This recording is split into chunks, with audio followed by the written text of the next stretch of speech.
untuk menaklukkan Sombopu itu, jadi Sombopu ini kan pintu utamanya menghadap ke laut. Nah, ditembak meriam dari laut itu untuk mengalihkan perhatian pasukan Goa, kemudian pasukan Harupalaka, kemudian meledakkan dinding sebelah timur.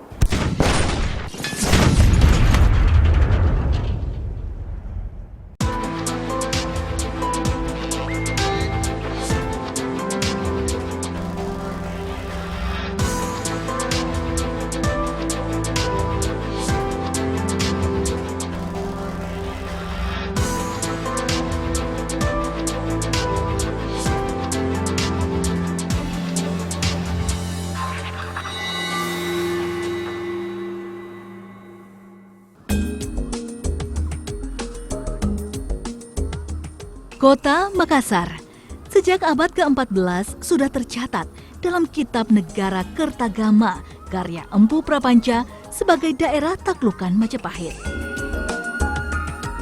Raja Goa ke-9 Tumaparisi Kalona diyakini sebagai sosok yang berjasa besar mengembangkan kota Makassar dengan memindahkan pusat kerajaan dari pedalaman ke tepian pantai. Ia lalu membangun benteng di muara sungai Jeneberang dan mengangkat seorang syah bandar untuk mengatur perdagangan. Pada abad ke-16, Makassar tumbuh menjadi pusat perdagangan rempah-rempah di Indonesia Timur, sekaligus menjadi kota terbesar di Asia Tenggara. Nah, keterlibatan dalam dunia perdagangan maritim ini membuat dia berusaha untuk membangun satu kebijakan yang umum, yaitu Mariliberium, artinya laut bebas bagi semua orang untuk berlayar. Dan dia melakukan perdagangan bebas. Satu strategi yang saya sendiri juga agak kagum, yaitu mereka membeli rempah-rempah di Maluku dengan harga yang agak tinggi, tapi menjual di Makassar dengan harga yang rendah. Ternyata itu satu strategi ekonomi yang sangat cemerlang, sehingga hampir semua orang datang ke Makassar. Makassar menjadi pusat sentra kegiatan perdagangan. Nah, bukti bahwa Makassar pernah menjadi jalur perdagangan utama rempah-rempah tentunya bisa kita lihat dari kekhasan kulinernya. Salah satunya yang menjadi favorit saya adalah sup konro. Jadi ini dagingnya sudah direbus? Ya, sudah. Begitu sudah direbus, mendidih, baru dicampur dengan bumbu. Nah, kalau untuk bumbunya ini apa aja, Bu? Ya, ada Serai, jahe, lengkuas, bawang merah, bawang putih, bawang merah, bawang putih, kemiri. Sup konro adalah masakan sup iga sapi yang berasal dari tradisi Bugis Makassar. Masakan berkuah coklat kehitaman ini biasa dimakan dengan ketupat kecil yang dipotong dadu. Warna gelap kuahnya berasal dari buah kluwek. Rasanya beraroma kuat karena menggunakan ketumbar plus racikan bumbu rempah-rempah lainnya. Soal rasa, jangan ditanya deh.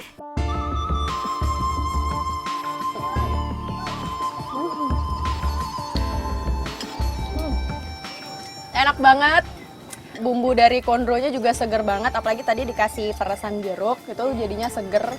Terus juga rempah-rempahnya kerasa banget karena tadi rempah-rempahnya juga banyak ya, Bu ya. Karena kuahnya juga semuanya dominan rempah-rempah, jadi enak banget. Mantap toh. Sebagai kuliner khas Sulawesi Selatan, sup konro dikenal luas masyarakat sekitar tahun 1960-an. Wah, seru banget makannya. Saya bisa nambah terus nih.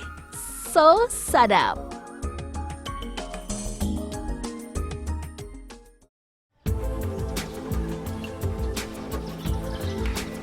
Usai menikmati sup konro yang kaya rempah, perjalanan saya berlanjut menuju puncak Bukit Tamalate, Katangka, Kecamatan Sumba Opu, Kabupaten Goa. Tempat di mana sosok seorang pahlawan nasional bernama Sultan Hasanuddin dimakamkan. Kalian lagi melakukan penelitian apa nih? Mendata temuan-temuan arkeologi yang ada di dalam Benteng Kali Goa. Sultan Hasanuddin adalah Raja Goa ke-16 yang sangat gigih melawan penjajah. Ia dijuluki The Hunters van het Oosten oleh Belanda yang bermakna ayam jantan dari timur. Bentuk makam yang berada di kawasan pemakaman Sultan Hasanuddin bergaya arsitektur unik. Nampak berbeda dengan yang biasa kita lihat. Berbahan dasar batuan andesit tersusun rapi dengan pola yang cukup indah. Kalau makam Sultan Hasanuddin dan beberapa makam-makam di sekitarnya, itu dia menggunakan konsep punden berundak. Jadi itu konsep megalitik dari prasejarah kemudian ke Islam. Tidak ada pengaruh misalnya klasik kalau seperti di Jawa. Jadi konsep prasejarah bisa dilihat pada bentuk makam yang punden berundak itu. Sultan Hasanuddin sendiri lahir di Gorontalo. Ia merupakan putra dari Sultan Malikus Said, Raja Goa ke-15. Sultan Hasanuddin naik tahta usia 22 tahun ketika VOC Belanda berusaha menguasai perdagangan rempah-rempah di Makassar. Pada tahun 1666, armada Belanda di bawah pimpinan Cornelis Spelman berusaha menaklukkan kerajaan-kerajaan yang ada di Makassar untuk memonopoli perdagangan rempah-rempah. Sultan Hasanuddin lalu mengatur strategi menjalin kerjasama dengan kerajaan lain di Indonesia Timur untuk melawan Belanda. Sultan Hasanuddin adalah sosok yang cerdas dan pemberani. Strateginya menjalin kerjasama dengan kerajaan-kerajaan lain, sukses membendung serangan-serangan Belanda. Kesultanan Goa di masa Sultan Hasanuddin akhirnya semakin disegani.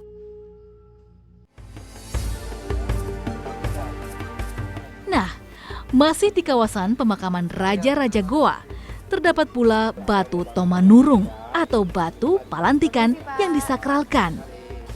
Di batu inilah Raja-Raja Goa diambil sumpahnya saat naik tahta. Konon, batu palantikang adalah tempat munculnya leluhur Raja-Raja Goa yang bernama Tumanurung Bainea.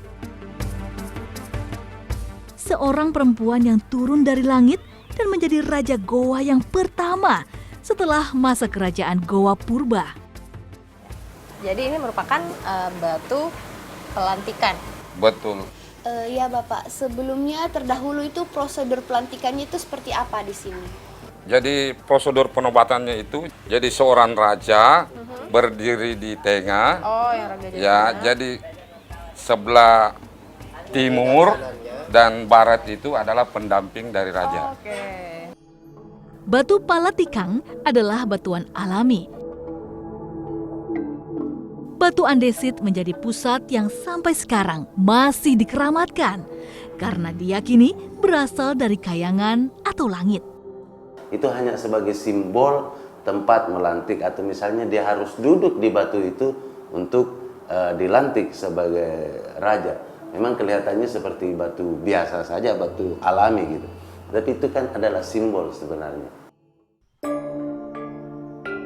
Kesultanan Goa yang pernah berjaya menguasai perdagangan rempah-rempah di Indonesia Timur didukung dengan infrastruktur benteng yang sangat kokoh yang disebut Sumba Opu.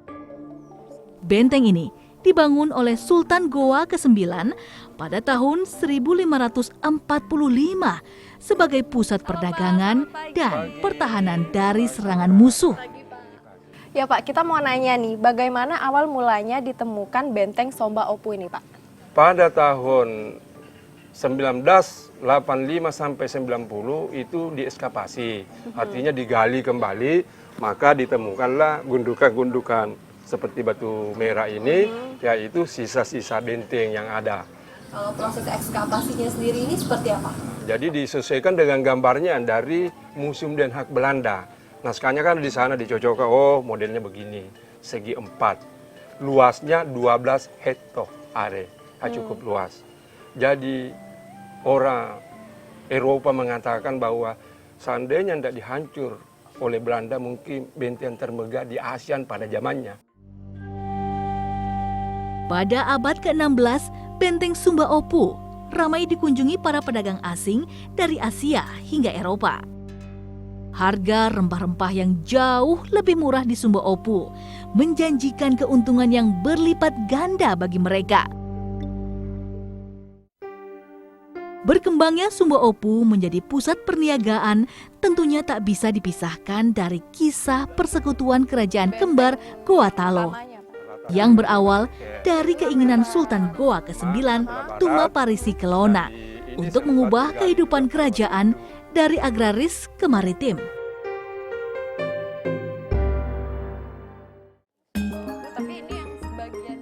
Sebelum wilayah kerajaan Goa dipindahkan ke kawasan pesisir, daerah yang disebut Makassar sangatlah kecil.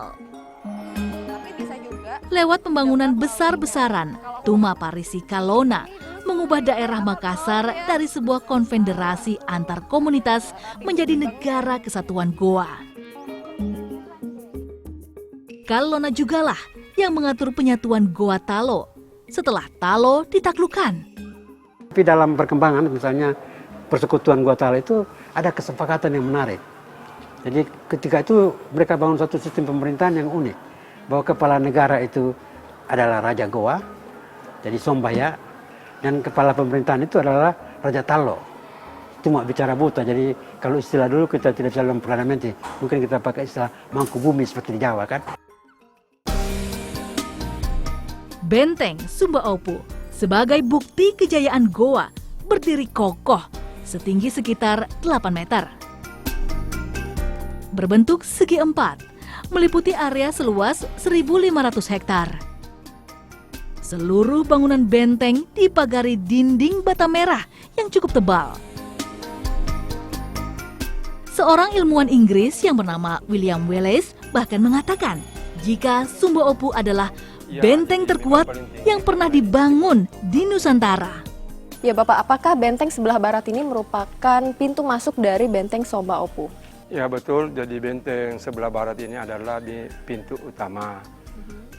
Kita lihat di sini ada tumpukan ketinggian, sengaja ditempatkan di sini di sudut bagian barat untuk tempat pengintaian, dalam hal ini bastion, untuk memudahkan pengintaian dari laut, apakah itu musuh atau tamu.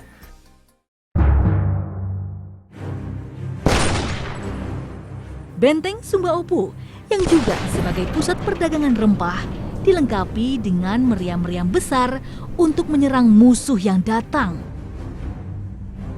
Pantas saja, benteng Sumba Opu ini menjadi pertahanan yang sulit ditaklukkan musuh. Luar biasa. Benteng Sumba Opu itu pada dasarnya adalah sebuah kota. Itu adalah ciri-ciri kota Asia Tenggara, selalu dibatasi oleh dinding benteng. Nah, di dalam dinding benteng Sumba Opu ini terdapat pemukiman bangsawan, terdapat istana raja, pasar, dan masjid di dalam itu. Jadi benteng itu bukan benteng di Asia Tenggara atau di Goa Makassar itu tidak hanya sebatas dilihat sebagai dinding pertahanan. Dia adalah pada dasarnya adalah dinding kota. Konflik antara kerajaan Goa dan Belanda berkaitan dengan perebutan monopoli perdagangan rempah-rempah di kawasan timur akhirnya semakin memuncak semasa Sultan Hasanuddin berkuasa.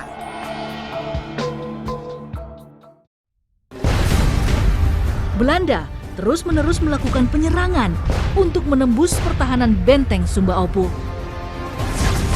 Perang besar yang dinamakan Perang Makassar pun akhirnya pecah. Pada 12 Juni 1669, benteng Sumba Opu sebagai pertahanan terakhir Kesultanan Goa berhasil ditembus Belanda dan dihancurkan dengan bantuan Arupalaka, seorang bangsawan Bone. Sultan Hasanuddin akhirnya menyerah dan dipaksa menandatangani perjanjian Bongaya yang sangat merugikan Kesultanan Goa. Secara militer memang agak sulit menaklukkan benteng Sumba Opu itu karena begitu konstruksinya begitu kuat. Oleh karena itu dalam peperangan itu sebenarnya benteng Sumba Opu itu digempur dari laut tapi dihancurkan di darat. Untuk menaklukkan Sombopu itu, jadi Sombopu ini kan pintu utamanya menghadap ke laut. Nah, ditembak meriam dari laut itu untuk mengalihkan perhatian pasukan Goa, kemudian pasukan Arupalaka, kemudian meledakkan dinding sebelah timur. Kekalahan Kesultanan Goa oleh Belanda menyebabkan benteng-benteng pertahanan kota Makassar dihancurkan. Kecuali benteng Ujung Pandang atau Fort Rotterdam yang dimanfaatkan Belanda sebagai kantor perwakilan VOC. Belanda akhirnya berhasil menguasai perdagangan rempah-rempah di Indonesia Timur.